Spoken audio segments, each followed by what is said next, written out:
कौम बनी इसराइल के बारे में अल्लाह रब्बुल इज्जत ने कहा है कि तुम फसाद बर्पा करोगे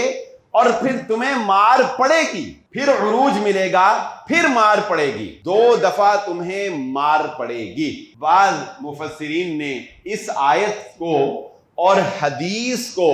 इकट्ठा किया, वो हदीस जिसमें इस बात का जिक्र है कि रसूलुल्लाह सल्लल्लाहु अलैहि वसल्लम ने फरमाया कि तुम हर वो काम करोगे जो तुमसे पहले कौमों ने किया, और इस तरह की वो दीगर अहादीस जिनमें हमारी और कौमें बनी इसराइल की मुमासलत का जिक्र है, वो अहादीस जो अलामात क़यामत में बयान की गई हैं, उनको मद्देनजर रखते हुए बाज़ स्कॉलर्स का, मुफस्सिरीन का ये ख्याल है कि मुसलमानों को भी 2 मरतबा शदीद मार पड़ेगी। एक मार वो जो तातारियों ने मारी और पड़ चुकी, और दूसरी मार हमें उस वक्त तक पढ़नी है जबकि इमाम महदी के ज़हूर का वक्त करीब होना है।